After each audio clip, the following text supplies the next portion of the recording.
Buenas tardes con todos, con todas. Gracias por seguir hoy con nosotros. Mi presentación está en inglés, pero voy a hablar en español. Voy a tratar de hacerlo despacio para que me puedan traducir. En realidad les voy a hablar un poco del trabajo que hace WCS a nivel global. Como saben, WCS trabaja felizmente todavía muy en territorio, en más de 60 países. Hacemos trabajo directamente con las comunidades en los diferentes lugares donde estamos. Seguro que en muchos de esos 60 países hay turberas importantes de diferente tipo, pero hay países como Canadá, Perú, Chile, Argentina, en la cuenca del Congo y en Indonesia, donde las turberas dominan el paisaje. Y por eso en estos paisajes, en estos países, tenemos un enfoque especial en la conservación de nuestras turberas. Y como ven un poco en las fotos y por la ubicación de los países, nos da esto la oportunidad de hacer diferentes cosas y aprender también entre nosotros, porque tenemos turberas como desde el sur de Chile, en Caruquinca, que ayer Nicole les contaba un poco de la experiencia allá, donde son lugares donde hay mucha investigación, donde sirve para poder aprender cosas y llevar esa experiencia a una escala más grande a nivel de país, a nivel de la región patagónica. Lugares como en el Perú, donde son turberas totalmente distintas a las que hay en Caruquinca, pero que tenemos esos bosques inundables. Hemos hablado mucho en estos días del aguaje. En Perú también trabajamos con aguaje, aunque creo que la parte más diferente, digamos, de lo que hemos escuchado estos días es que ya venimos trabajando, además de toda la parte inicial de la investigación y el trabajo con las comunidades, es que ya estamos trabajando desde la empresa privada, en alianza con la empresa privada para que puedan ellos ya generar ese mercado directamente con las comunidades y buscar esa sostenibilidad a largo plazo. Y así en Canadá también informando políticas públicas, igual que desde los otros países. Entonces este trabajo desde el territorio nos permite movernos en diferentes temas. Y le das a la siguiente, por favor, Julie. Que son las diferentes estrategias que en cada país implementamos a diferentes escalas, ¿no? Y con diferente intensidad. Todos los países hacemos, y el corazón, digamos, de nuestro trabajo se basa en no solamente generar información científica, sino utilizar esa información y a partir de ahí identificar los retos, las necesidades, temas de restauración salen también de, acá en Perú, por ejemplo, hemos hecho las evaluaciones de los aguajales, hemos podido identificar dónde falta restaurarse y trabajar en función de esa información y así sucesivamente en los otros países. Esta información se usa para hacer trabajo en campo, pero luego también poder ver qué reformas políticas se tienen que hacer. Se han construido hace poco, para la cuenca del Congo se ha publicado una nota, una policy note para poder dar recomendaciones de manejo, desde lo que hacen en Chile y Argentina igual. Y todo esto también para que podamos buscar catalizar este financiamiento efectivo, por ejemplo, como les contaba con las empresas privadas, ¿no? En donde hay comunidades, tratamos de trabajar buscando esas alternativas económicas, como lo que hemos venido escuchando de aguaje, pero algo que quería resaltar también es que las turberas nos dan una oportunidad de trabajar no solamente con un producto, sino deberíamos de estar viendo un espacio mucho más integral con otros recursos que también puedan ser gestionados, ¿no? El tema de capacidades y alianzas es importante y de comunicaciones también lo hemos visto ya en sesiones, pero yo quería terminar con esa parte de alianzas porque creo que igual el trabajo que hacemos desde WCS, pero también varios de lo que hemos visto en estos días, es que debemos de buscar ese trabajo colaborativo también, y no solamente con las comunidades, sino con otras organizaciones. Creo que en estos días también hemos visto cómo varios estamos haciendo cosas similares y tener a un GPI nos permite también, nos debería de permitir tener esos aprendizajes conjuntos. Para terminar, en mi último medio minuto, es una cosa que estamos también trabajando desde la cuenca amazónica, es que hemos liderado hace 10 años, la construcción de la Alianza Aguas Amazónicas, que si bien no dice Peatlands, es una alianza que busca la conservación de los humedales. finalmente también de turberas. Y es una alianza en la que el objetivo es mantener esa conectividad de los ríos, pero la conectividad entre los ríos y el bosque, y mantener esa dinámica de inundación que Eurídice más temprano mencionaba, la importancia de esto para que se mantenga la integridad de los ecosistemas, la integridad de las turberas. Finalmente, cerraría con que el objetivo de WCS de trabajar en turberas es mantener esa integridad justamente. No estamos, si bien hacemos algunas actividades de restauración, el foco es mantener eso que existe aún. Mantener espacios que aún tienen una funcionalidad importante y concentrarnos en eso, generando beneficios para la gente. Eso, gracias.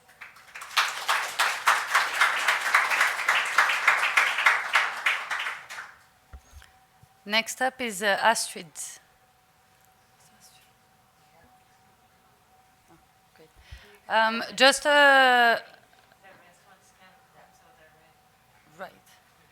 Just to say, I will do that after.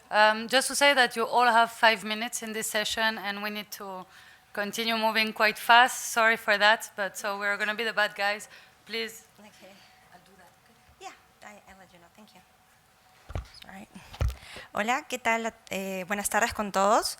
Y bueno, como comentado, mi nombre es Astrid, soy parte también del PENUMA, pero dentro de la unidad de aguas. Y bueno, antes de comenzar quería también agradecer al GPI, ya que yo formé parte también del GPI por 4 años, entonces esto es muy especial también para mí, presentar estas experiencias aquí. Y bueno, hoy quería centrarme precisamente en algunos de los servicios ecosistémicos que presenta las turberas, pero más al enfoque del agua, ¿no? Ya que es algo muy importante y que algunas veces no se le da tanta relevancia. A través del proyecto Protección y Restauración Sostenible de Ríos, Humedales y Lagos mediante la gestión sostenible de cuencas hidrográficas en Brasil y en India, estamos trabajando precisamente para proteger los procesos hidrológicos de estos ecosistemas de agua, ¿no? Este proyecto está liderado por el PENUMA y también está financiado por la Comisión Europea junto con otros socios locales y nacionales. Entonces, en este caso, por ejemplo, tenemos el piloto que es en India, proviene del humedal Kalewala en Uttar Pradesh, y como ocurre con muchos humedales, su estado de conservación no depende únicamente de lo que sucede dentro del propio humedal, ¿no? Sino que también de cómo se gestiona toda la cuenca que lo alimenta. El uso de suelos aguas arriba, el uso de suelos aguas arriba, disculpen, y las prácticas agrícolas son las que afectan directamente este humedal. Es por ello que el proyecto adopta un enfoque de manejo integrado de cuencas, combinando la restauración del humedal, medidas de conservación de suelos aguas arriba, agricultura sostenible con aproximadamente 5.000 agricultores y monitoreo hidrológico y ecológico. Entonces, el mensaje clave acá es que la mejor manera de conservar un humedal es abordar las causas de su degradación y no solamente sus síntomas. Siguiente slide, por favor. El segundo caso es en Brasil y este es en la cuenca del Alto Araguaia. Comenzamos también fortaleciendo la gobernanza, apoyando al comité de cuenca, promoviendo la participación de actores locales y desarrollando un plan estratégico para la implementación de partnerships como por ejemplo el productor de agua y Todos pelo Araguaia. Siguiente, por favor. Y por último, si algo que me quiero llevar de acá es de que la condición de los ecosistemas que están ubicados aguas abajo depende de cómo gestionamos aguas arriba. Gracias.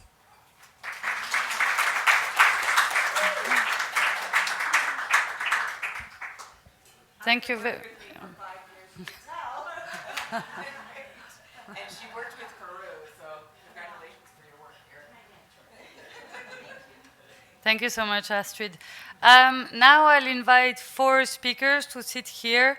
So first speaker will be Carol Kagaba from the government of Uganda. Then we will have Ricardo Jaramillo Terran from the Michigan Tech University, Catherine Fitzgerald from Nature Conservancy, and Roman Baigun from Wetlands International. So, Carol, over to you. No, you can come directly. Do you want to do the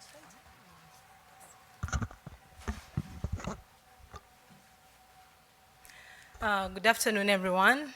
I've been introduced. I'm Carol Kagawa. I work with the Ministry of Water and Environment under the Wetlands Management Department. That's the department that is charged with peatlands management and wetlands management as well.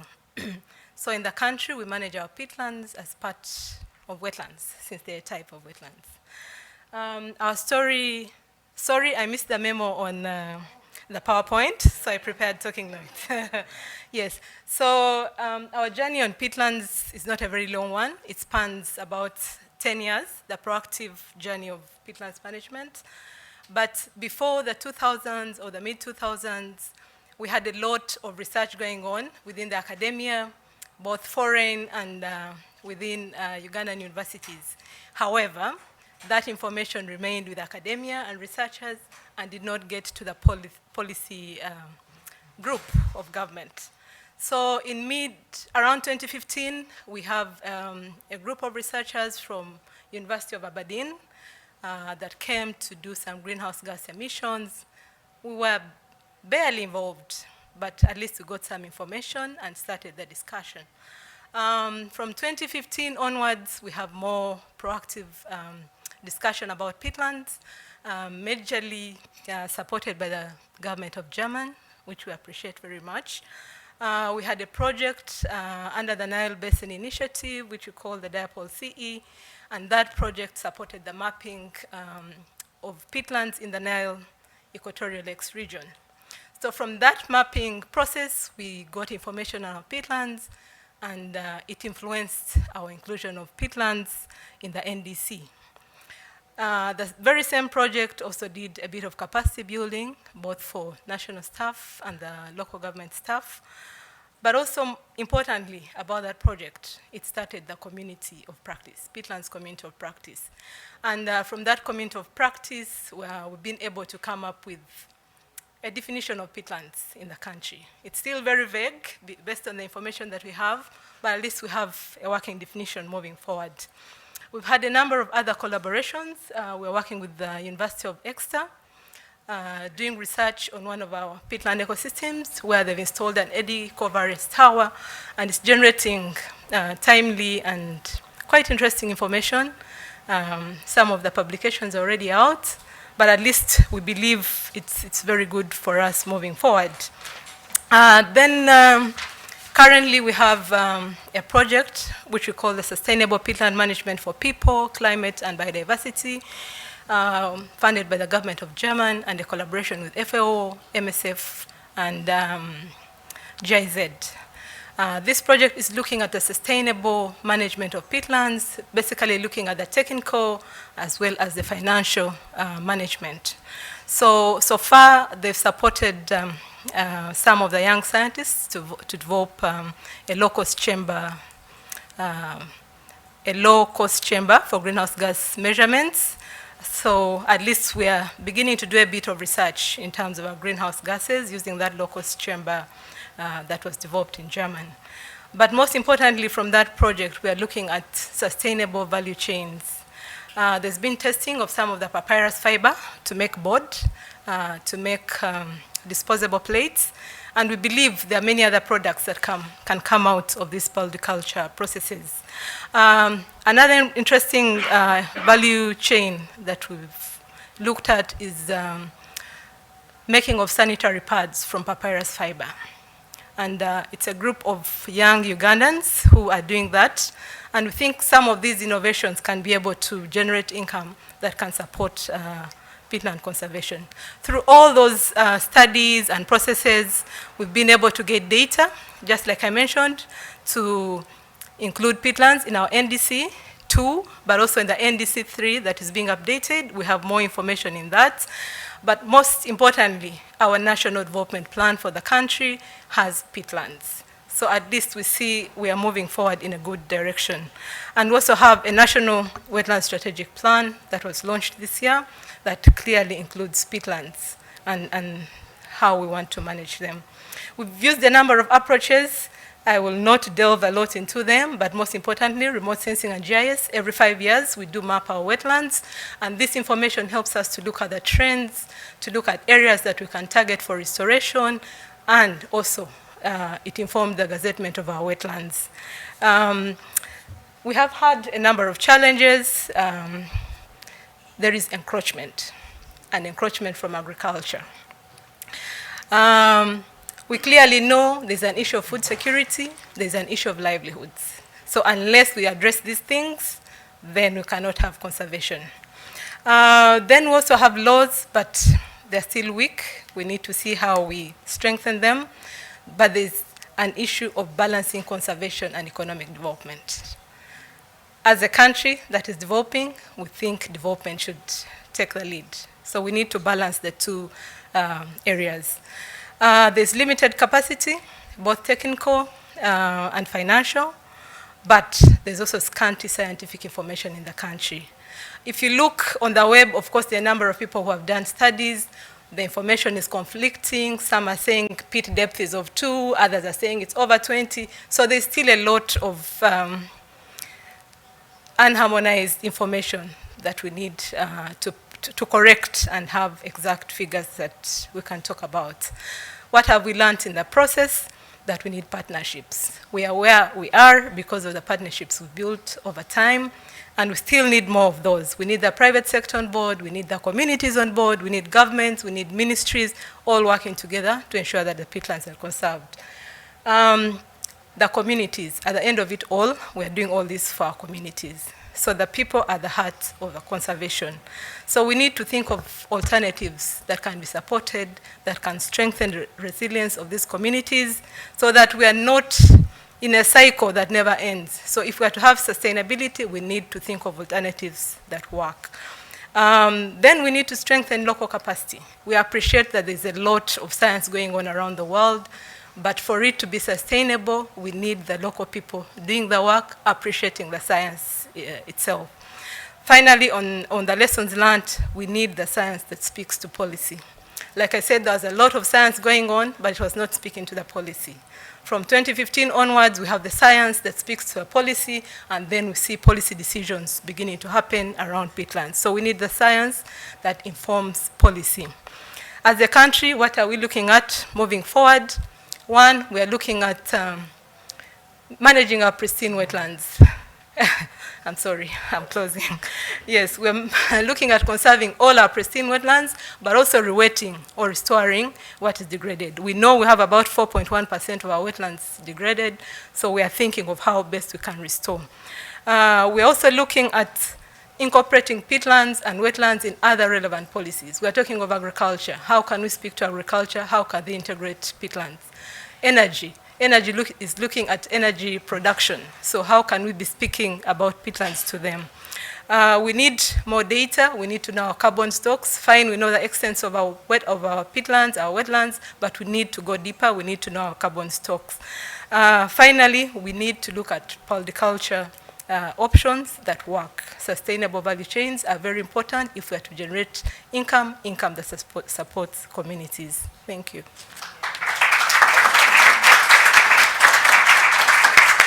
Thank you, Carol. Over to you, Ricardo.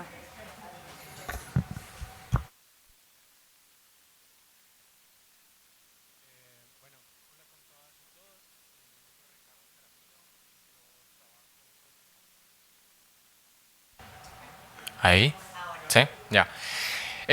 Hola con todas y todos, mi nombre es Ricardo Jaramillo, soy de Ecuador y trabajo asociado a la Michigan Tech en Estados Unidos y a la Universidad San Francisco de Quito en Ecuador. Entonces, bueno, ahora yo les voy a hablar un poquito más sobre unas turberas que están sobre los 3.000 metros, que se caracterizan por una vegetación mucho más corta, más bajita. Tenemos unas plantas a las que les llamamos cushion plants o plantas en cojín. Entonces, estos sitios... ¿Tienes la...? Ah, está en proceso. Bueno, estos sitios se caracterizan por tener este tipo de vegetación mucho más bajita a lo que hemos visto, la anterior a eso, a lo que hemos visto en las otras presentaciones, ¿no? Entonces no tenemos un canopy, no hay un dosel. Nuestro dosel es ese, como a la altura de la rodilla. Y bueno, son humedales que se encuentran en toda la región de páramo y que bajan hasta acá, hasta la puna, ¿no? Yo les voy a hablar hoy de este proyecto de restauración que lo hemos llamado que está basado en las comunidades. Esto responde a una necesidad muy clara de la comunidad de Calwa, que se trata sobre la necesidad hidrológica, ¿no? Entonces, esta comunidad depende mucho de esta turbera que se llama Chinguilagua, ya que ellos consumen el agua que baja directamente de este sitio. Entonces nosotros hemos tratado de responder mediante la restauración directamente a esta necesidad. Siguiente. Entonces, ¿cómo se construye esta colaboración? Inicialmente la comunidad se comunica con el gobierno local, comunicando esta necesidad, ¿no? Y mediante relaciones que ya teníamos la universidad con el gobierno local, entonces podemos entrar en contacto con ellos y iniciar esta conversación, ¿no? Entonces hay tres partes que son la comunidad Calwa, el gobierno local y nosotros como Universidad de San Francisco. Y aquí se da esta primera conexión en octubre del 2023. Entonces durante este y el siguiente año, 2024, tenemos una serie de reuniones en las que básicamente conversamos con ellos y abrimos un poco nuestros oídos a escuchar esas necesidades, ¿no? Nos enfocamos en entender su preocupación sobre el tema del agua, en compartir experiencias de restauración que tenemos en el país y contarles un poco cómo funciona, trabajar mucho el tema de las expectativas también que se tienen a la restauración y de sus limitaciones y beneficios. Adicionalmente, y este es como un momento muy clave en todo este proceso, es que les llevamos a representantes y líderes y lideresas de la comunidad a que conozcan otro proyecto de restauración. Y es aquí donde hay este momento súper clave en el que ellos se dan cuenta de que la restauración sí puede funcionar, ¿no? Para ellos. Y bueno, se hacen además múltiples, como ven en las fotografías, múltiples reuniones, visitas en campo donde se explica lo que es la turba, como desde una visión más técnica, ¿no? Siguiente. Y entonces, yendo un poquito más allá de la restauración, la restauración la realizamos por medio de la participación activa de la comunidad. Obviamente se hizo mucho capacity building, entonces se entrenaron 3 personas en temas de métodos de restauración, de bloqueo de las zanjas y de monitoreo también. Siguiente. Entrando un poquito más a los resultados de la restauración, podemos hablar luego como más específicamente, pero lo que logramos es rehumedecer mucha área de la parte de la cuenca. Bajamos la velocidad del agua que corría en las zanjas, lo cual ayudó al rehumedecimiento. Y también, como vemos en el último gráfico, está un poco pequeño, pero lo importante de ese gráfico es que muestra que aumentamos en 2 litros por segundo la cantidad de agua que bajaba del sitio hacia la comunidad en la época seca, que era lo que más les preocupaba, ¿no? Porque mientras llueve, pues tienen agua, pero es la época seca en la que todo esto se vuelve más crítico. Adicionalmente, tuvimos ciertos retos que luego se convirtieron en oportunidades de entender un poco más la importancia de estas 3 partes, la comunidad, la universidad y el gobierno local, ¿no? Encontramos fugas en el sistema de tuberías que ellos utilizaban, encontramos que también habían ciertas como tanques que no estaban siendo utilizados para reservar el agua. Entonces, rehabilitamos mucho de esto, que ayuda a que ellos tengan el agua durante la época seca, y esto se logró gracias a que teníamos esta relación activa con el gobierno local, que ellos facilitaron mucho este proceso. Siguiente. Y como, bueno, lecciones aprendidas, tenemos que este proceso de participación y también de activo de la comunidad y de estas 3 partes nos ha dejado primero como el aprendizaje y el contexto histórico del proyecto, ¿no? Entonces, no solo del impacto en la turbera, sino también de la comunidad y esa relación que para nosotros era importante entender para delinear el diseño de la restauración y que responda hacia esas necesidades. Luego, alinear, bueno, la ciencia, digamos, como las prioridades de la comunidad. Y también cómo identificar distintas maneras de ver la restauración, el éxito de la restauración. No solo es el rehumedecimiento, no solo es los números, ¿no es cierto? Sino también es que, por ejemplo, ellos tuvieran acceso a agua mucho más limpia, que esto significó menos uso de químicos, Y también que esta participación y esta unión entre las tres partes es ya un éxito, que exista eso y que funcione, ¿no? Y bueno, de esta manera como asegurar la continuidad de esto a largo plazo, ¿no? Y que ellos también se empoderen de ese proyecto y lo sigan luego de que nosotros tal vez tengamos otras cosas más, ¿no? Otros proyectos a futuro. Así que bueno, esas son las 3 personas que hemos capacitado y que siguen activamente tomando datos todo el tiempo. Eso, muchas gracias. Thank you very much. And now giving you the floor, Catherine from the Nature Conservancy.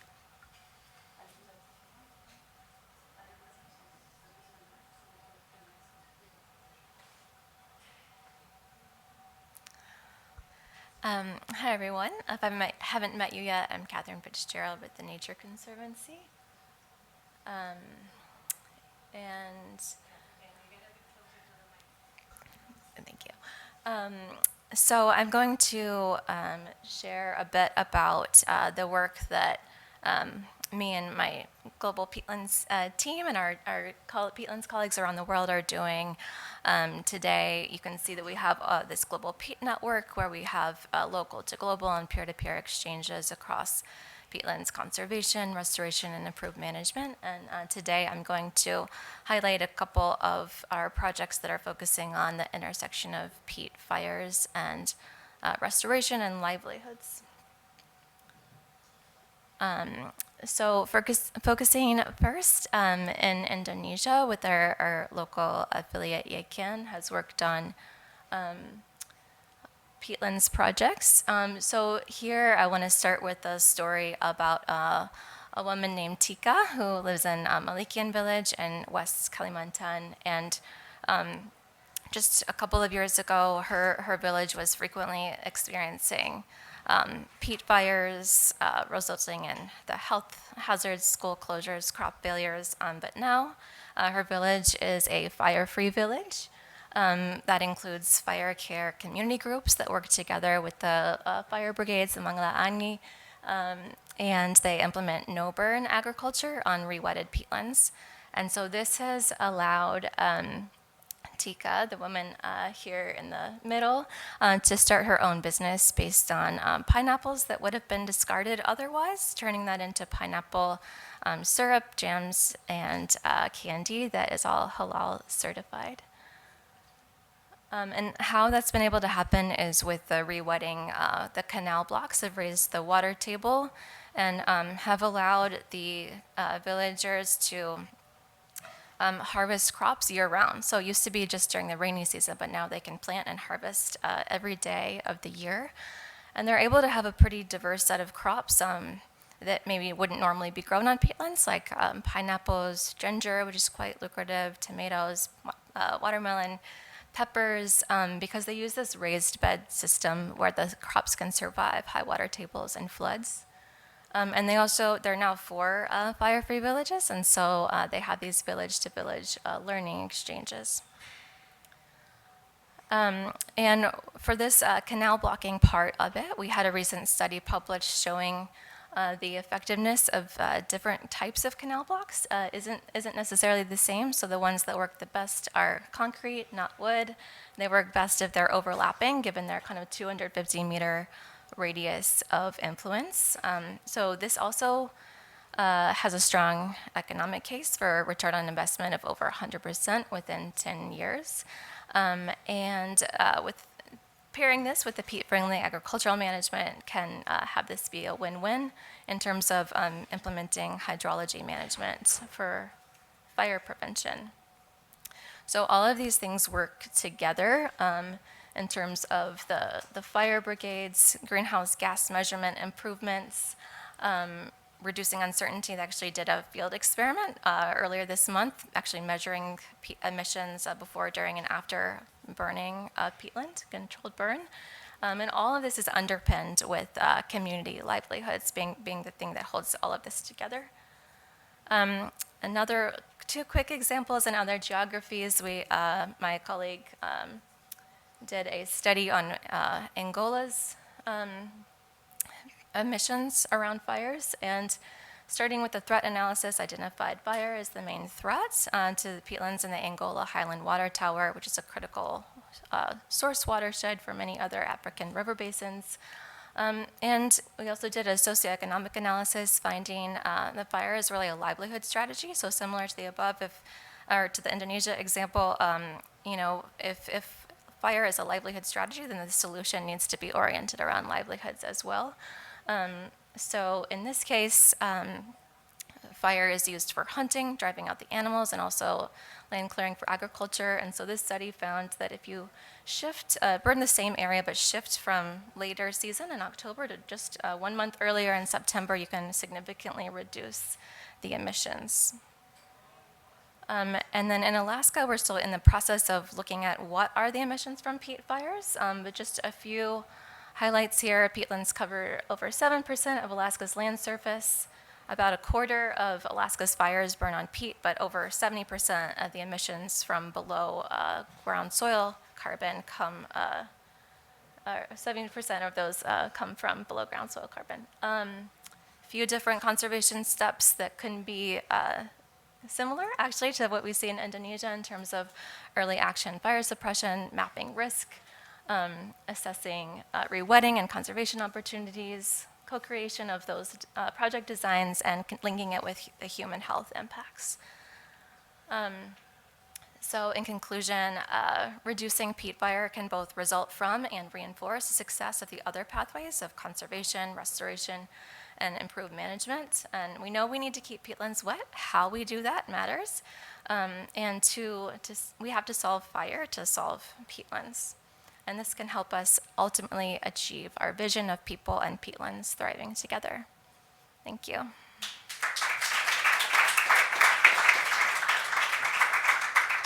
Thank you so much, Catherine. And now to Roman from Wetlands International. Yes, please. Thank you very much. Sorry to everyone, because I will speak in Spanish. No, I will speak in English, so that's why I'll be confusing. Thank you for the organization, for having me today, and withstanding this 1700 title, Successful Conservation and Restoration Experiences in Peruvian Bofedales using a nature-based solution approach and engaging local communities. That's it. I'm working with Wetlands International. We've been with this program since 2017. The aim is to conserve these very valuable wetlands, including the peatlands that are in them.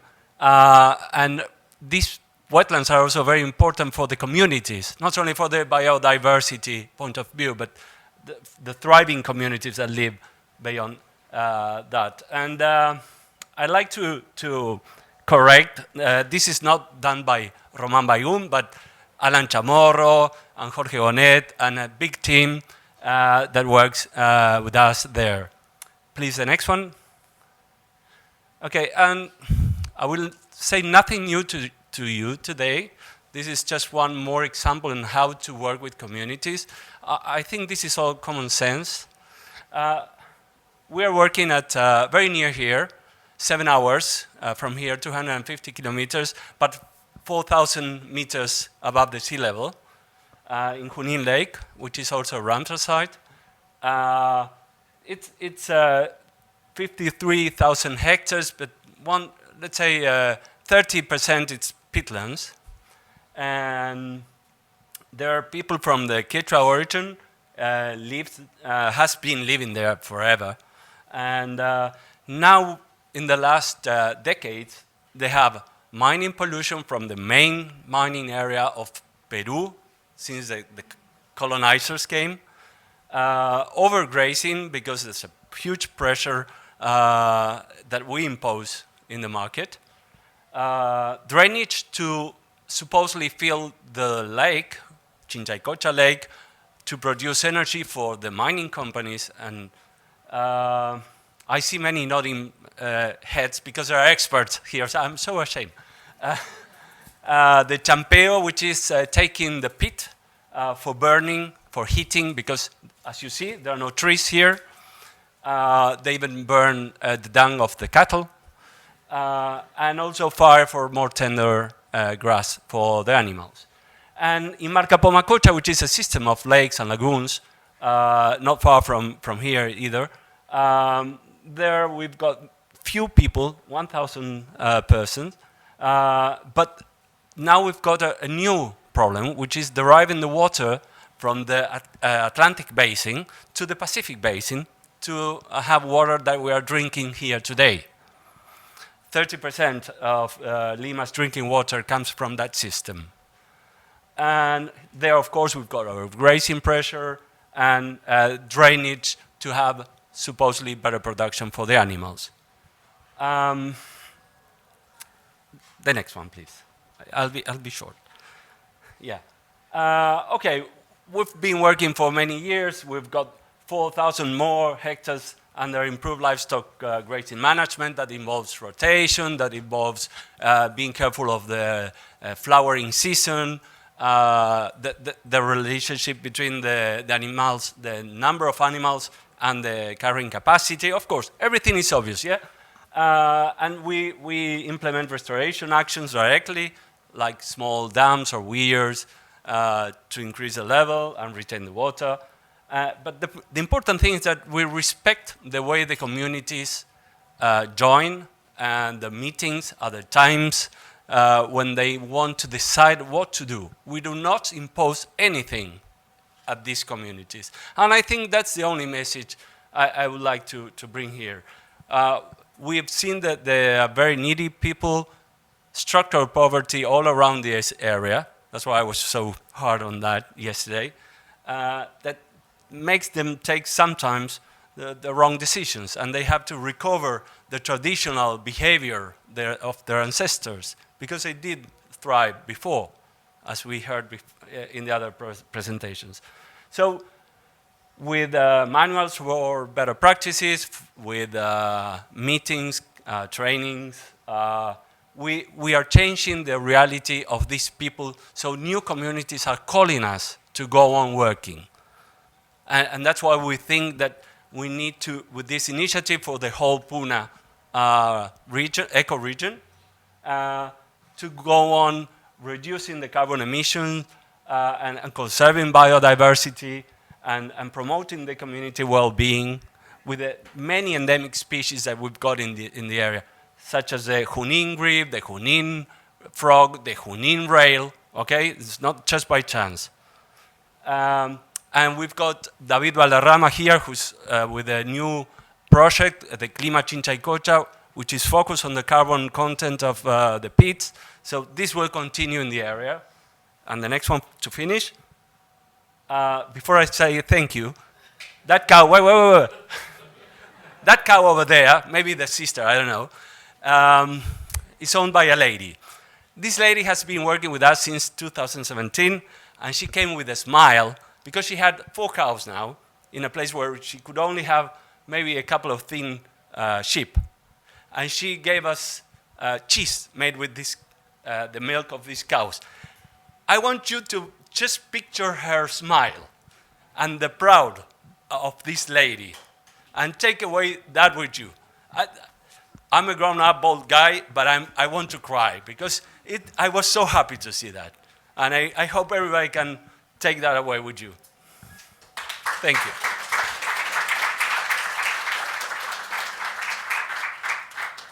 Thank you very much. Now I'd like to invite 4 other speakers to join us on the stage. Hans, I'm sure you're not going to, but you're the first speaker, so anyways. Hans Jussen from GMC, Beatriz Fuentealba from Corbidi, and then we have Suelma Silva from the Chico Mendes Institute for Biodiversity Conservation in Brazil, and finally Ben Geary from the University College Cork. Over to you, Hans. Yes, thank you. Do you want me to do it? Yeah, you can do it. Yeah, we have heard it over the last half century. Thousands of peatland restoration projects have been undertaken, and I myself have been, my first dams I made 47 years ago. And a few years ago, the Ramsar Convention invited me, who has to sing? Julie. a few years ago, the Ramsar Convention asked me to summarize all these experiences and knowledge over the entire world in global guidelines, and I should not write more than 30 pages. That is, of course, an enormous challenge, but accidentally there are a lot of unifying principles in all peatlands of the world, and these are summarized here. The most important thing is, of course, that you get your concepts clear. Concepts are relevant for formulating targets, for allowing clear monitoring, and also after the evaluation to get it clear. I want to share some of the necessary concepts in this short talk. Yes. So conservation are all deliberate actions that protect the environment and the natural resources, including biodiversity. Ecosystem services are the benefits that ecosystems provide to people, and degraded is lowered or altered in quality or character as compared to the original condition. Next one. Drainage include all deliberate actions that aim to lower the water table in a landscape, and specifically in a peatland. Rewetting include all deliberate actions that aim to bring the water table of a drained peatland back to that of the original peat-forming peatland. If this goal is reached, the peatland is rewetted. The next one, restoration are all deliberate actions that contribute to the recovery of a degraded ecosystem. If this goal is reached, the ecosystem is restored.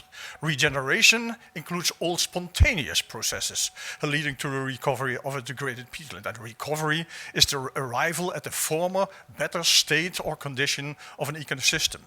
And then we also have rehabilitation, all deliberate actions that return a degraded ecosystems to a more beneficial conditions in terms of delivery of ecosystem services, but unlike the ones before degradation. It is important to think about these concepts. The terms that you associate with that are less important, but it is clear that we have need a clear link between the content, the concepts, and the terms. And in this respect, it is interesting that rewetting has been twice defined by IPCC. The UNFCCC Kyoto Protocol states that rewetting is the direct human-induced partial or total reversal of drainage. The IPCC wetland supplement that appeared in the same year states that rewetting is the process of changing a drained soil into a wet soil. If we look at the stories of Indonesia today, it is very clear that Indonesia uses restoration, rewetting, in the sense of the first definition, not in the sense of the second definition. 40 centimeters, which is the aim of Indonesia to call an area restored or rewetted, is not sufficient to make a peatland wet and to stop degradation. Yes? Restoration is the process of bringing something back what you have lost. In order to restore, you have to know what you want to have back, whether you can have it back, because a lot of irreversible changes may have happened, and what you have to do to get it back. Next. The first question relates to values. Which valuable products or services did the damaged ecosystem formerly provide? The second question relates to disturbances. Which relevant properties of the ecosystem have been possibly irreversibly disturbed? And the third question relates to methods. Which techniques must be applied to restore the relevant ecosystem functions? Thank you.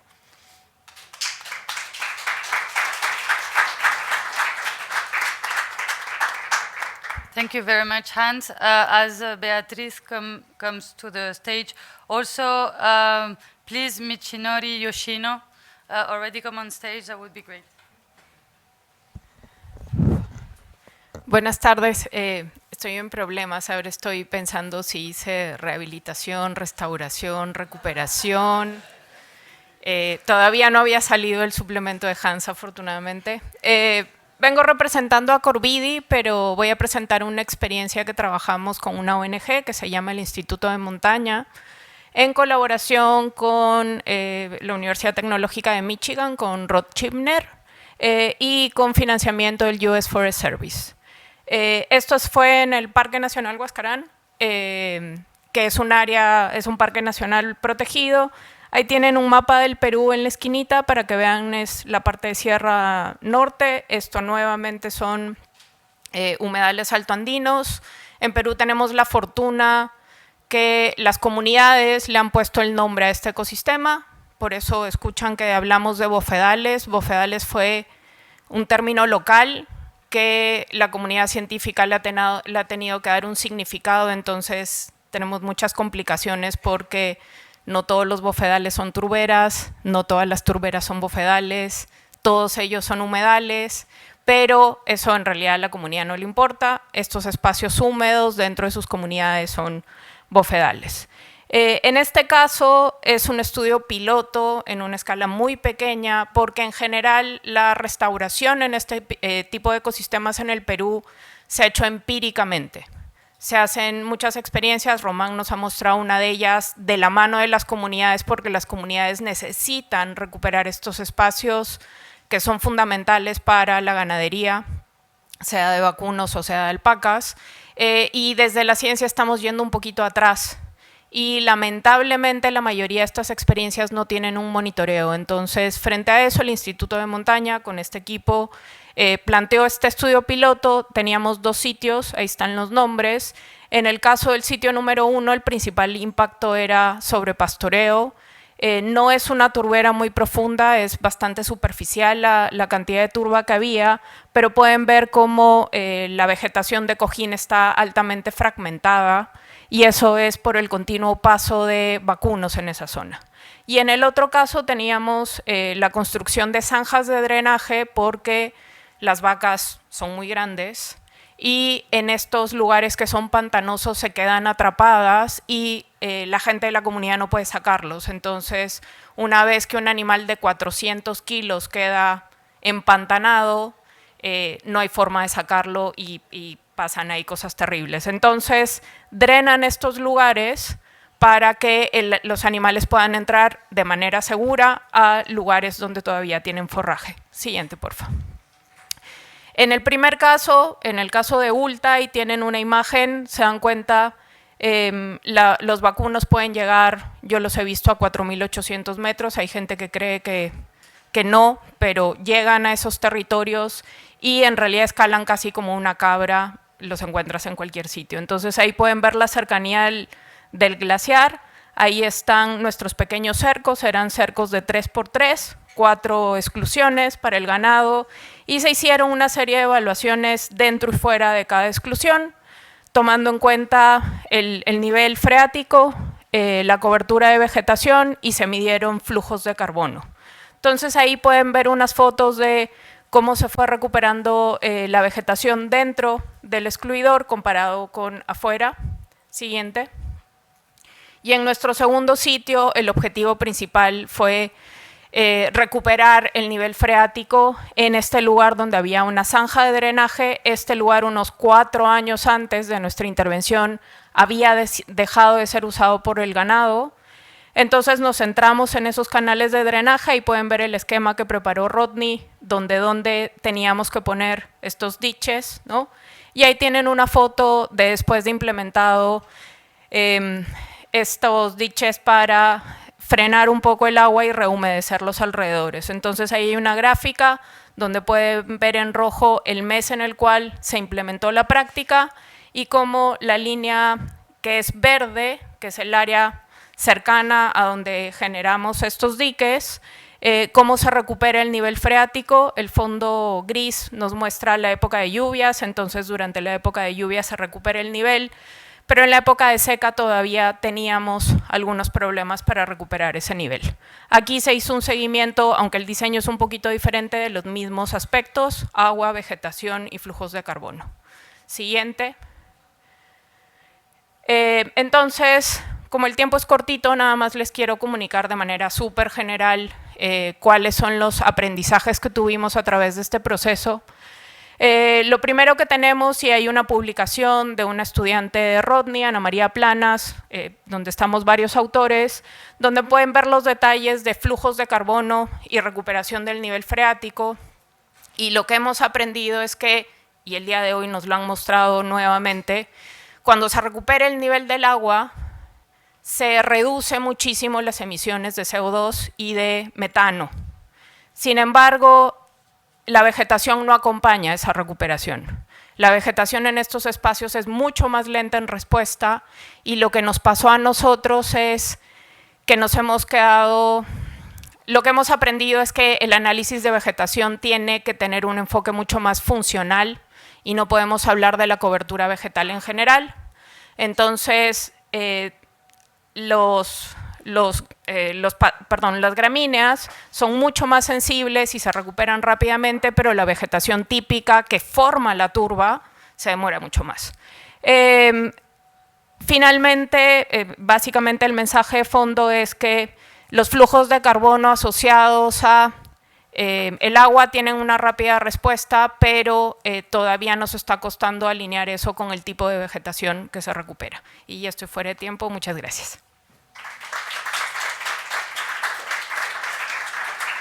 Thank you very much. Now inviting Suelma to join us. Thank you.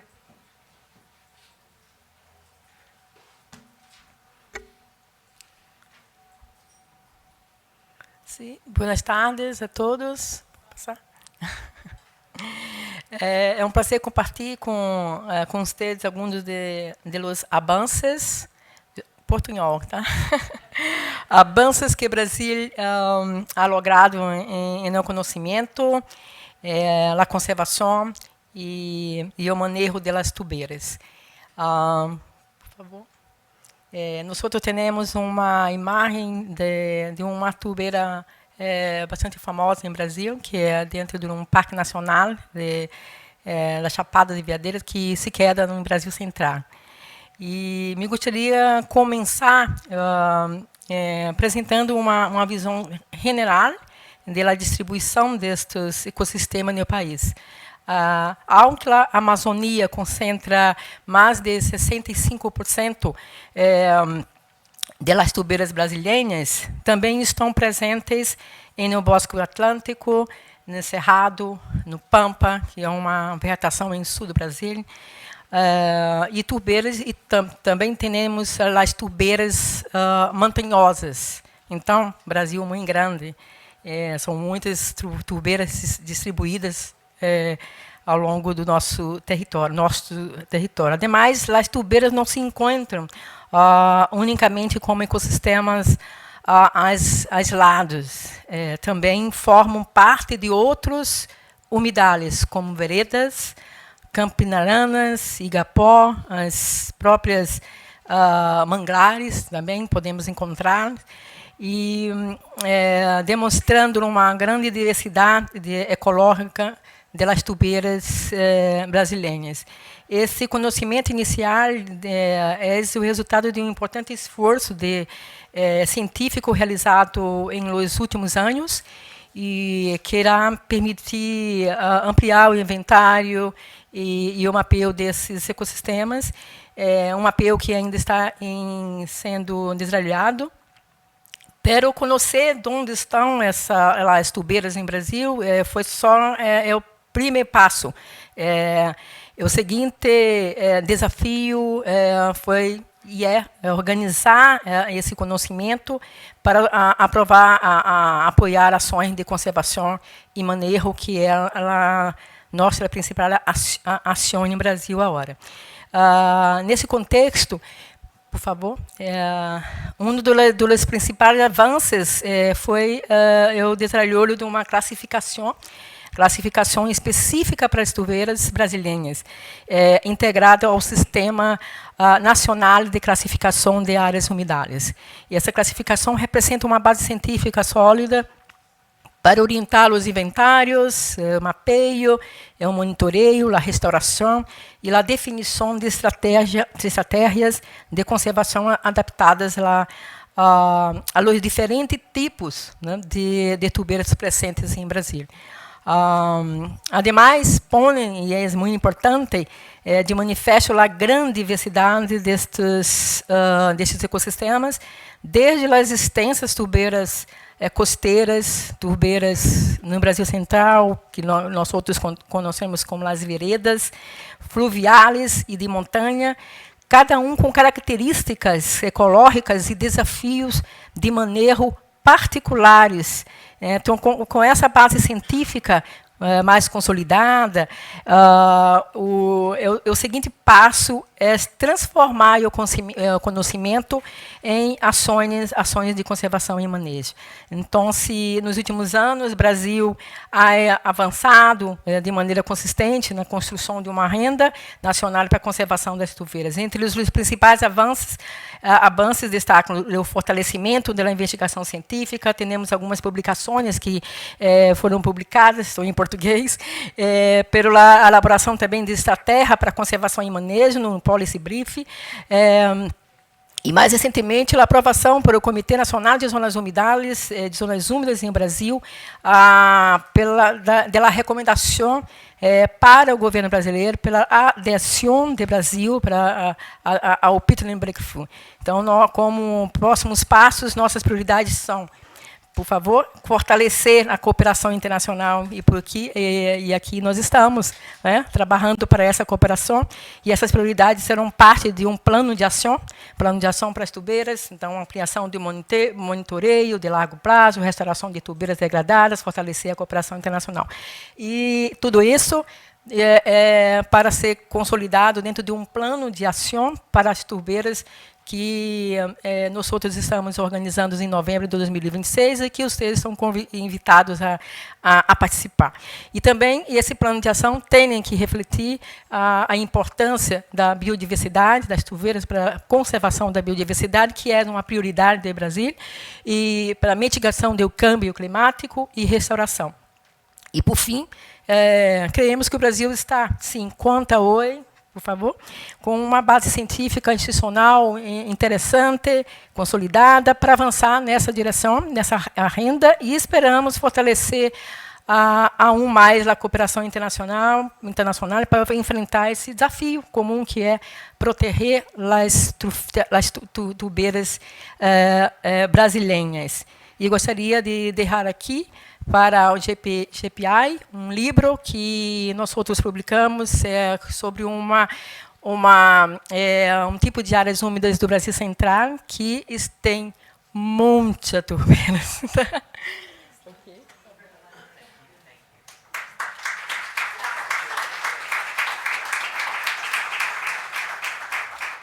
Thank you so much, Suelma. Ben, over to you.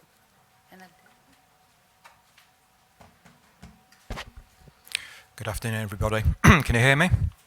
Is that close enough? Good. Now for something slightly different. As Hans and Simon's eloquent talks remind us, peatlands are landscapes of significant antiquity. They preserve not just carbon, they're important not just for biodiversity, they provide long-term records of environmental change, as we've heard. Also, records of cultural change, the archaeological record, of course. I think this is, I might be wrong, I think this is probably the only second time in this room archaeology has been mentioned. I'm happy to be told otherwise. You can see from the title on the top of the screen here, really what I want to bring to the conference, and that is that peatland archaeology in Northwest Europe has been in a state of crisis for decades. And this is, of course, because peatlands have been in a state of crisis for decades and longer, of course. The fate of the archaeological record is tied to the fate of peatlands. Now, you might ask, and we are in a crisis situation, of course, you might ask, and some people I think sometimes think this, and they say, why should we worry about the archaeological record? Do we not have other things to be concerned about? And there's various answers to that, but I'll provide one here. This is a quote from a member of the Lemanham Bog Group, peatland restoration group in the Midlands of Ireland, who says the following: "You know it's special to us. The roots are there in the archaeology. Of course, the bog preserved it. And if the bog is dried out, that's going to destroy what's left." Now in Ireland, we know of around 4,000 archaeological sites in the peatlands of the Midlands. Most of those sites have been destroyed by drainage and peat extraction. Next slide, please. However, the better news is this. In England, at least, we've made some good progress over the last few years in terms of developing strategies and approaches to ensure that the archaeological record is protected through and during programmes of peatland restoration and rehabilitation.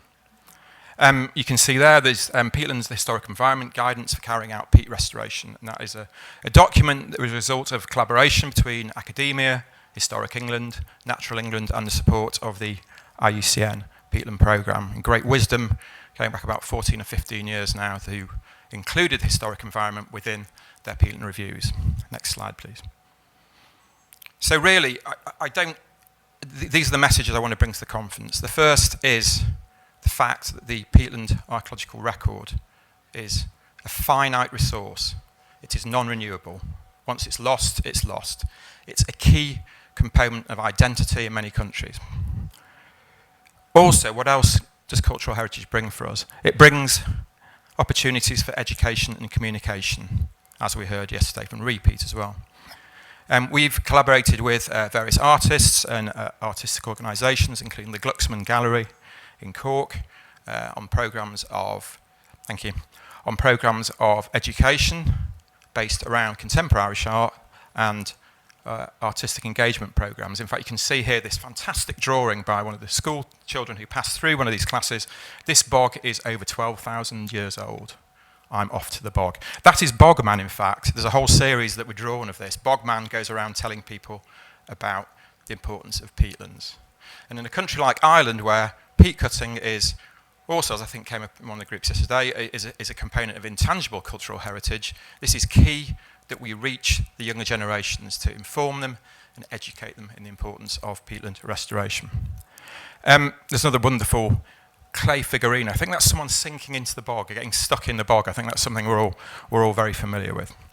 So that's nearly me. That's nearly my 5 minutes. It's not just the younger generations we can reach. We have to reach other communities as well. And I brought to the conference here an initiative that we've developed with colleague Shane McGuinness, who some of you may well know, and that is our archaeology and biodiversity themed drip mats. They're definitely not beer mats, because I couldn't endorse the drinking of alcohol, of course. But I'm going to hand some of those out, and you'll see what they are and what they do. They've got a QR code on the back of them. I'd be really interested in any feedback on them, and click the code and you get more information about the project. And that is me done in 5 minutes. Thank you so much for listening. Thank you.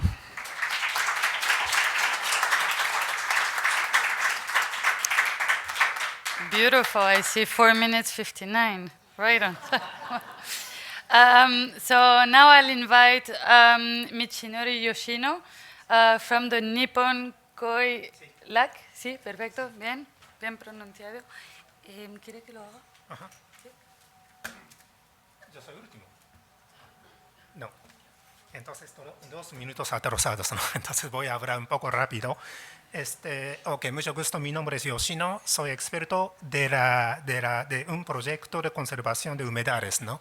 Es proyecto por el gobierno japonés, también es del gobierno peruano. En este caso estoy trabajando con Minam y Serhor, también WCS, ¿no? ¿Qué tal? ¿Cómo está? Entonces, ok. Nuestro proyecto tiene 3 componentes. Este primer componente es mejoramiento de metodología de mapeo de humedales, en este caso aguajares. Y segundo, fortalecimiento del sistema de cambio de bosque. Y componente 3 es mejoramiento de gobernanza de humedales, ¿no? Pero hoy nosotros tenemos 5 minutos nada más, entonces voy a explicar solamente componente 3. Esta actividad sobre fortalecimiento de bosque húmedo. Entonces, esto es como mapa de ubicación de nuestra comunidad. Creo que ya todos conocen, ¿no? Porque ahora yo conocí a muchos vecinos de la conservación de humedales que por alguna razón habían sido ocultados, ¿no? Y mucha gente se está trabajando acá. Ok. Estamos trabajando en Loreto, muy cerca a área protegida de ¿cómo se llama? Sí. Siguiente, por favor. Y nosotros estamos dando prioridad, importancia a dos aspectos, ¿no? Primero, gobernanza de conservación y uso, y también mejoramiento del valor económico de humedales. Sobre todo para la comunidad, ese aspecto económico es muy importante. Entonces, estamos trabajando para todos los procesos de la cadena productiva de aguaje. La importancia de aguaje también ya yo no voy a explicar, ¿no? Voy a explicar solamente 7 actividades del proyecto, ¿no? Gobierno peruano ya tiene una serie de sistemas de gobernanza de humedales, ya tiene. Por ejemplo, qué tipo de organización debe tener y también qué tipo de actividades deben hacer, ¿no? Entonces, nuestro trabajo es como buscar alguna manera más fácil para obedecer estos como procesos, ¿no? O sea, no hay ninguna cosa nueva.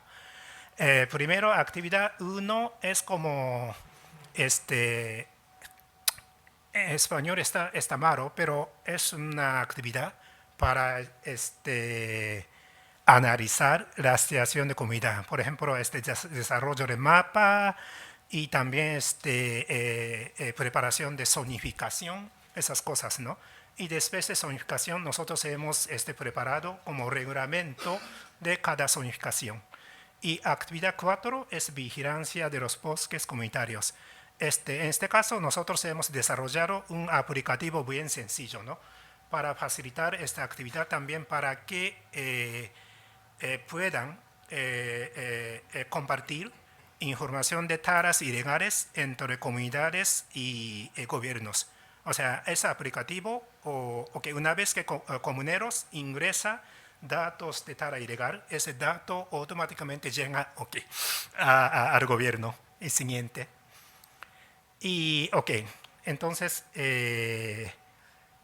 utilizando el resultado de la actividad 1 a 4, nosotros elaboramos DEMA, es plan de manejo, y ganamos como aprobación de gobierno. Y DEMA le permite a la comunidad a realizar un aprovechamiento legal, ¿no? En realidad hay muchos comuneros que están cosechando aguaje con manera ilegal, ¿no? Pero también es real de que mercado maduro, por ejemplo, mercado en la zona urbana, también internacional, ellos requieren DEMA. Entonces esperamos que el valor de DEMA se aumenta con moderación de mercado local también, ¿no? Y actividad 7, estamos trabajando para articulación comercial, ¿no? Por ejemplo, hemos realizado un seminario para articular productor, también compradores, y ese fotocentro, esa es foto de concurso de menú de aguaje, conjuntamente con una escuela de gastronomía, para mejorar o aumentar este consumo de aguaje, ¿no? Y además de eso, nosotros tenemos un plan de realizar un estudio de cuantificación de biomasa de turberas, finalmente para tener un material promocional hacia consumidores, ¿no? O sea, un dato para que los consumidores entiendan esta importancia de turberas o aguaje en términos de cambio climático, ¿no? Hace 15 años yo soy agrónomo, hace 15 años yo trabajé en Indonesia para desarrollar el sistema riego en Swampland, área pantano, ¿no? Pero en ese momento yo no sabía nada de turbera, lamentablemente estaba dañando, ¿no? O sea, muchas personas que fuera del sector ambiental no saben. Entonces yo pienso que ese tipo de actividad promocional también es muy importante. Es todo, ya. Creo que 5 minutos. Gracias. And now we will play a recording from Meng Guang from China's Northeast Normal University and the International Peatland Society.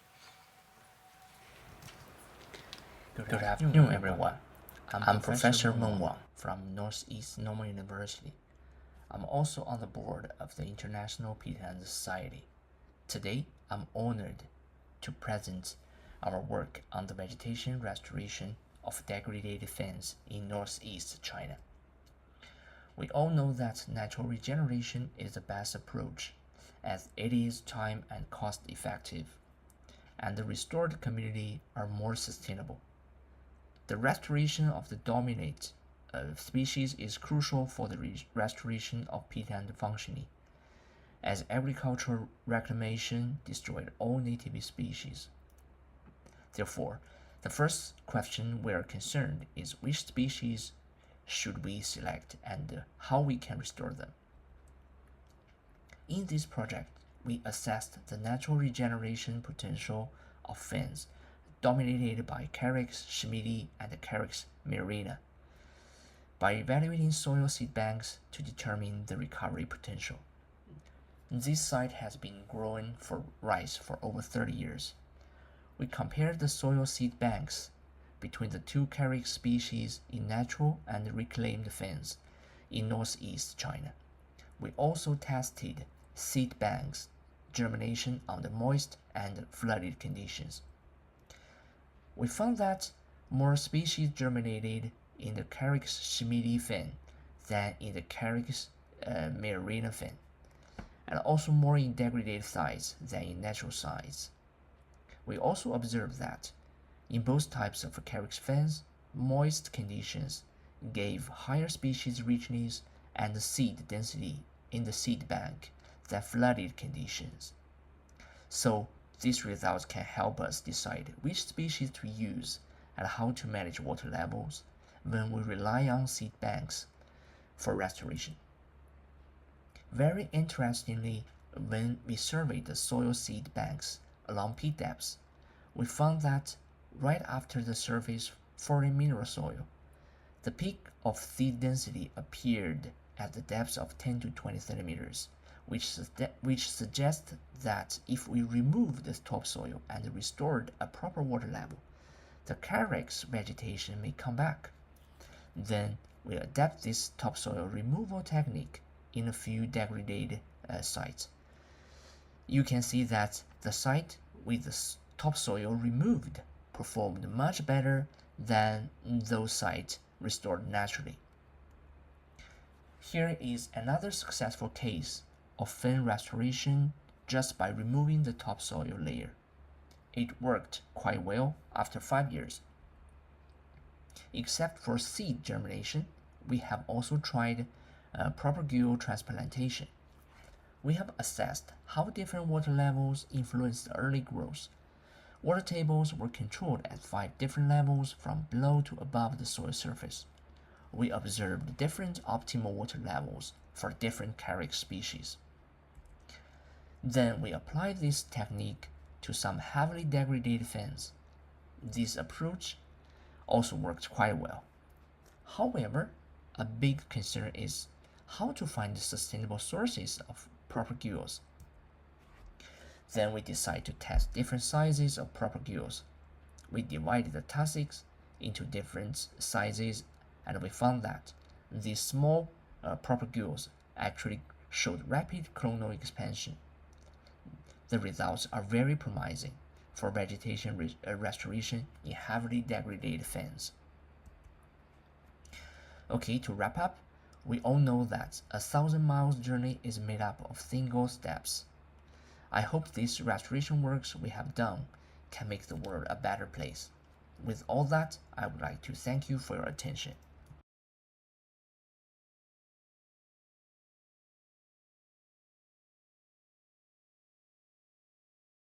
Invite Bambang Supriyanto from the government of Indonesia if you can keep it to around 10 minutes, that would be great, so we have time for discussion. Okay. Amazing, thank you. I try my best.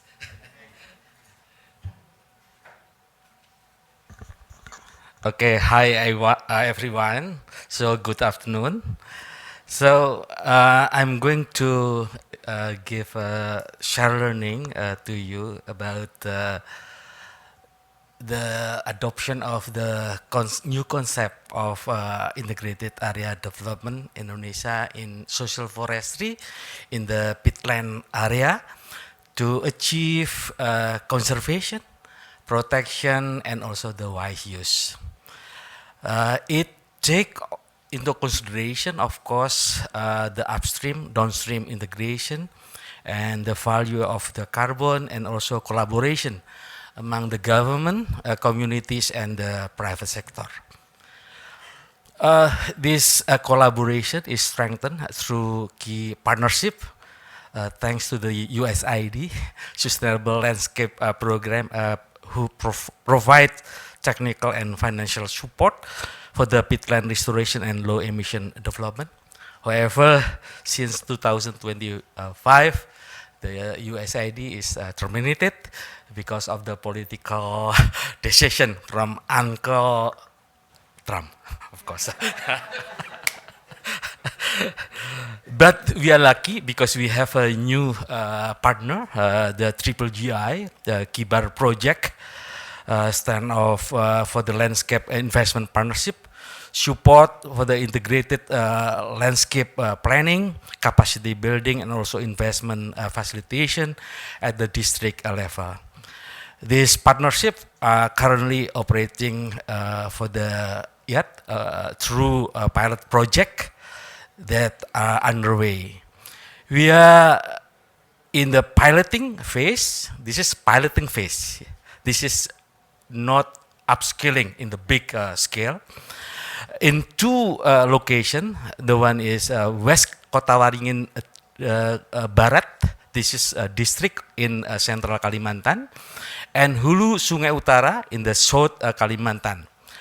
Lesson learned from this piloting phase will inform scaling and also for the replication. Next, please. So this is about the process flow and also how we work. The IAT is operational through peatland restoration process flow. Of course, it begins with the two input, developing an indicative map of the restoration and the peatland protection and utilization plan, and conducting what we call as survey investigation design and also detail engineering design and also rapid assessment. This is followed by a baseline and supporting activities including social, institutional, and also human resources baseline, plus stakeholder mapping and also free prior informed consent. And in parallel, we strengthen our affiliate community institution, fire care independent affiliates program. The core implementation cover the 3R approach, rewetting, revegetation, and also economic revitalization, followed by maintenance and also monitoring and evaluation. Supporting this this kind of activity, support by capacity building, and then also with the business development assistance and also business incubation. With the support of the USAID and also Triple GI Kibar, this activity are accelerated through technical assistance, knowledge exchange, also pilot funding. Next, please. So this is to deliver economic revitalization. We use the bioeconomy of the palidiculture. They support sustainable livelihood on a peatland while maintaining ecosystem function and also the carbon stock. We adopt two main wetland types thanks to the C4 iCraft who provide these methodologies. The first is for the seasonally flooded shallow dome using the Sujan system and of the raised bed with the channel. The upper ridge is used for the rice and then chili and also the fish. And the lower basin support sagu palm and also local fruit, while the water area is for the fish. And for the second is the seasonally flooded deep dome using the Charon system. This consists of the rice field swamp, and also pond for the rice, vegetable, and year-round of fish. Through the Triple GI Kibar project, we received support for the developing paludiculture business model, market linkages, and also investment readiness for the community group. USAID also support research and development on low emission crop varieties and also sustainable water management. This ensure paludiculture improve food security, reduce emission, and also build community resilience in the district. Next, please. This is about four product scenario and stakeholder in West Kota Waringin district. So in West Kota Waringin district, we scale paludiculture through four product development. The first is agroforestry mixed garden with a target of 1,000 hectare a year, producing a fruit and non-timber forest product, non-timber essential oil, and also cooperative and farmer group implement with research and development and local government leading. And the second, this is for the peat-friendly food crop with a target 2.3 ton per hectare per year of the quality rice. But this is unfortunately, we could not achieve this target, only 0.8 till 1 ton per hectare. This is still lower than expected. And the third, of course, this is, for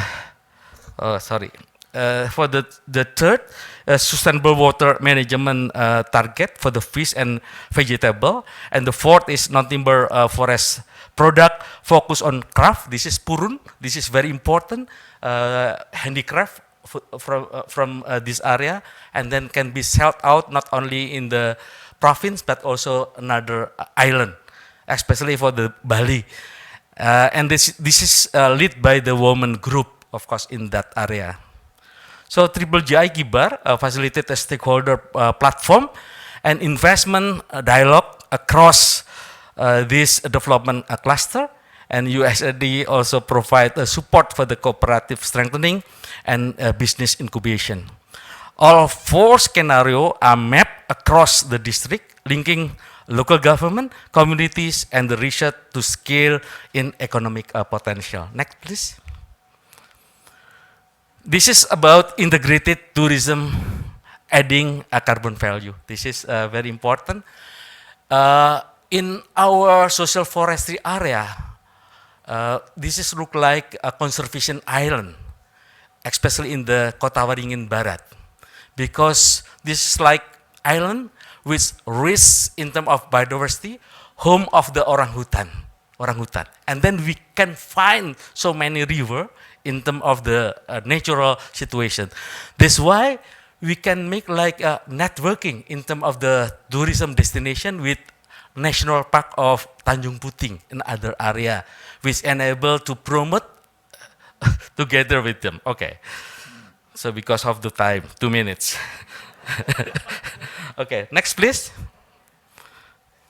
This is one of the example. At least there are 4 destinations we can make into one package, and then we can sell it through what we call as e-commerce, with the community sell the product, maybe for example 5 days, 4 nights, and then with fourth location for the destination. And then once you come to this area, the community will pick you up in the airport, and then they can overnight in the village, and then day 1 in one village, and day 2 in the national park, day 4 at 3 in another area. So this is like a package which enable, for the spend of the money for the visitor. This is will contribute for the livelihood in the villager. This is the idea of the integrated area development. Next, please. This is the last one.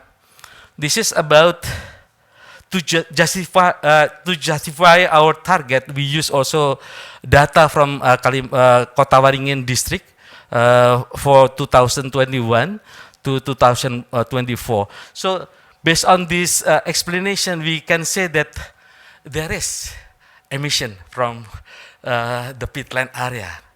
We, even we have a social forestry approach, but we realize that there is still deforestation occur in that area. This is, I tell the truth, of course. And then we also find in some area like a critical land to be restored. At least by having this information, and then we also adopt the concept of 3R, we can find in which area the mitigation will be in the future. And then if there is like a project, carbon project will be developed over there, then of course this is also will be beneficial. So we can have the sustainable forest management in the peatland, also for the livelihood, while we are also like having incentive for the carbon market for the future. So this is my presentation. In summary, the integrated area development approach connect policy, process, and practice from the 3R restoration flow, to palliculture and also ecotourism on the ground to the measurable carbon result. This is made possible through strategic partnership, not only from the donor, but also from the private sector and other communities to play a key role in technical support, capacity building, and also investment facilitation for the landscape restoration. The expected outcome is restored peatland with increased carbon sequestration and also higher economic value for the communities in the district. This is a new model approach, and replication will depend on the evaluation. Thank you.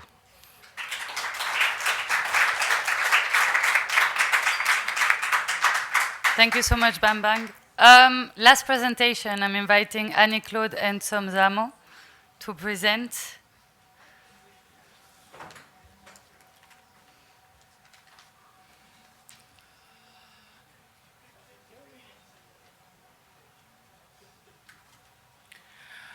Thank you for giving me the floor.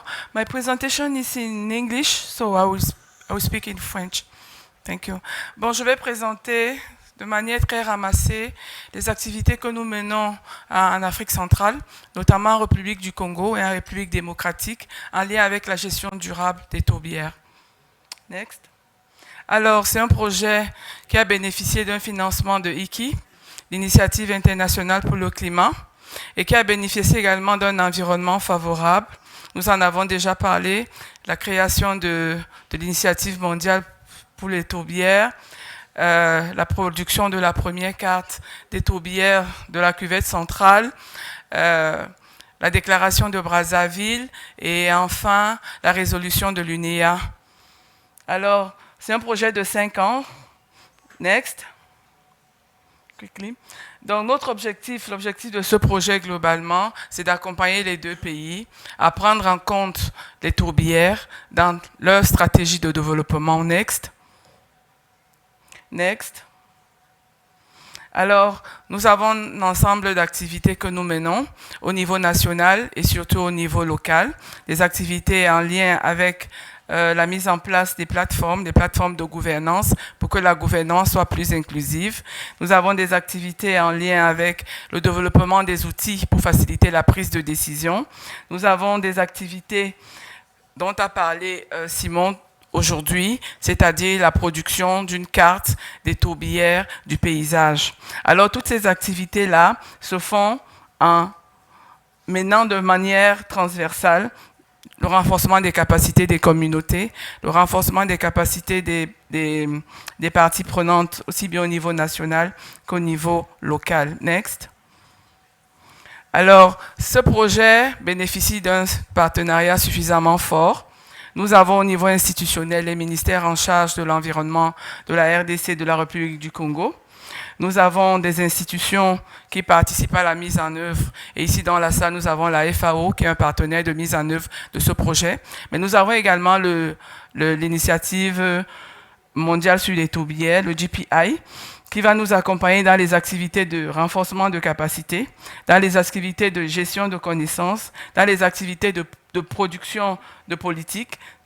Nécessairement, le lien devra être fait entre les productions scientifiques et les stratégies politiques qui pourront être développées. Et enfin, l'engagement du secteur privé.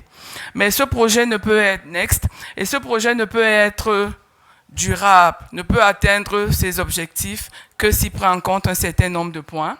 L'alignement avec les politiques nationales, l'engagement effectif des partenaires nationaux et locaux, une mise en œuvre adaptative, parce que nous sommes dans un contexte suffisamment difficile, l'implication des parties prenantes dès le début, c'est-à-dire dès l'identification de l'idée de projet, et puis la prise en compte des connaissances indigènes et l'implication des communautés locales dont on a parlé. Et sur ce, je vous remercie.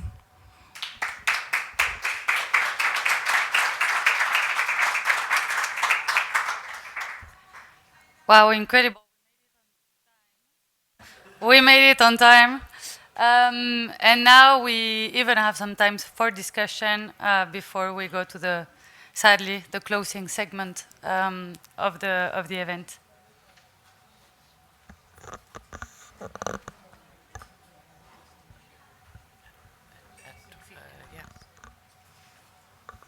Thank you everyone for sharing all your dynamic projects and programs.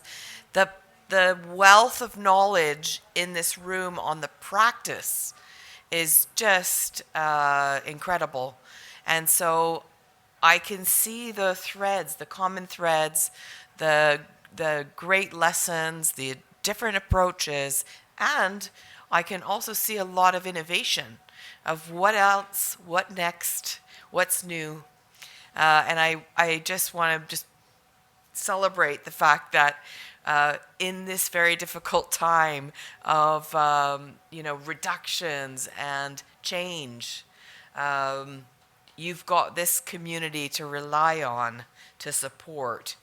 We're here as cost-effective collaborators with genuine will and ability to work together.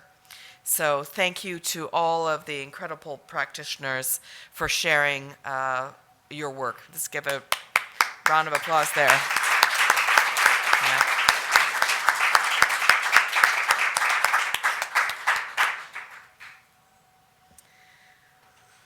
So with that, we heard some quite interesting, innovative new things. Does anyone want to spark some ideas about how the Global Peatlands Initiative and our community can help to connect practitioners better across places, across topics? We mentioned that we have a collection of some of the best practices. There's a resource, of course, from the Ramsar Convention guidelines.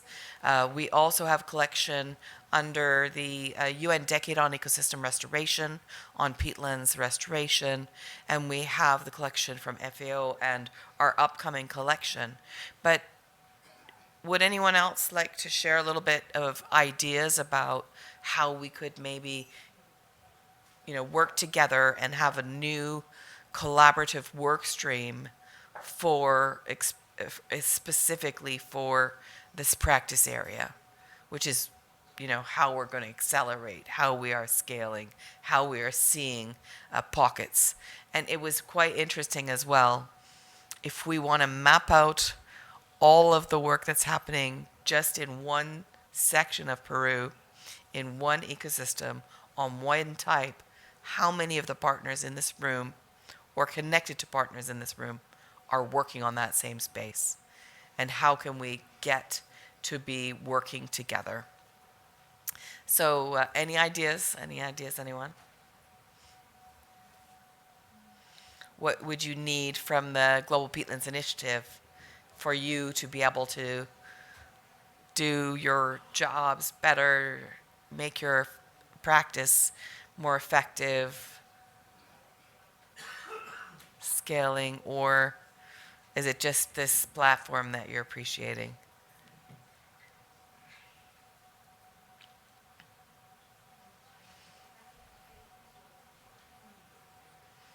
Thank you, Rob.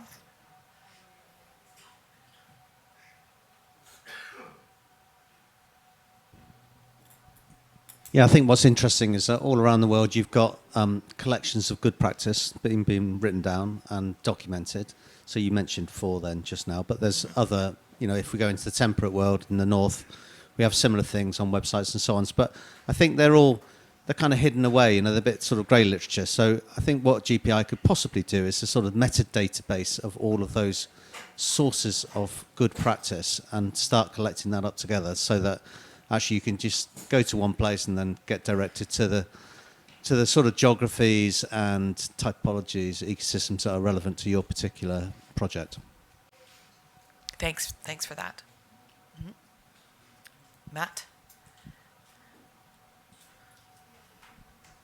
Yeah, thanks a lot. And I think, just to build on that, in the first round, I think FAO and the GPI, we tried to create a standard template where, we invited contributions where people could describe their products or their projects and describe the case studies. It was like a call for case studies. But the template, we didn't really get much of a response.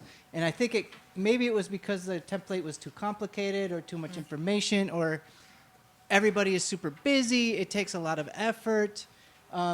So I'm wondering, we could just revisit that process and see if we either, reinvigorate or relaunch the template and invite people, or modify the template and have a different format. But I do think it would be, that's an interesting idea. And also, maybe something like an encyclopedia of peatlands, because we have the atlases, we have a lot of information that's fragmented across many sources, and the idea of an encyclopedia is a little bit different than an atlas because it could include all of these different peatland typologies from around the world that we're working in, plus some case study, a summary of information, just, to throw an idea out. Thanks. We have definitely had that work ongoing already. Our colleague who is in Nairobi, Siska, had started to look at adapting, because we did get that feedback it was maybe too complicated or comprehensive. At the same time, we also are looking at how, if you fill this one form out, we can use it many times, because as I mentioned, we are also able to put all of your projects, programs, and cases onto our UN Decade for Ecosystem Restoration website. So you will get further and more reach through those tools and methods. Any other ideas? Jean-Jacques, I see you. Thanks. Merci Diana de m'avoir encore repassé la parole.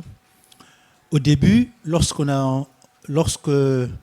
vous aviez lancé l'idée de tenir cette 4e réunion de l'IMT, nous avions cru comprendre que les ministres seraient invités. Par après, on a reçu l'explication que voilà, on allait se focaliser sur une session technique. Du coup, nous avons apprécié la présence de son Excellence Madame la Ministre de l'Environnement du Pérou, qui était venue, mais il y a les autres qui ne sont pas venus.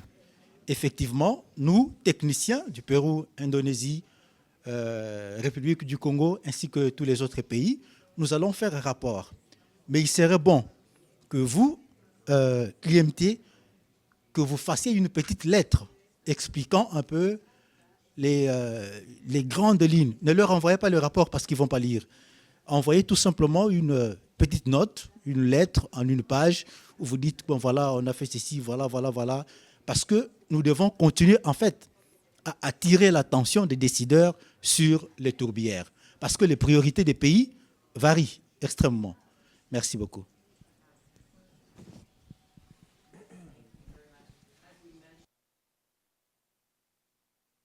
here also supporting us from the Landscape Alliance are helping us to document everything. Not only will we have a joint report, which we'll also share with you before we circulate it and stamp it as the report for the meeting, but we will also have these short summary recaps, which were already produced, written for each day, a video. We have your quotes, which you should be sharing those out, the quote cards. And we will also then have each and every session available on YouTube, on our GPI YouTube channel, so that everyone can also, if they'd like to know more about one topic or another, can actually dive into it. But yes, thank you so much. Perhaps a one-pager, because some of the ministers have very little time, or some of our leadership heads of organizations have very little time. One-pager, double-sided, to capture what we've accomplished here over the last 3 days with our kind and generous co-host Peru. Any more burning ideas, questions? Thank you, Hans.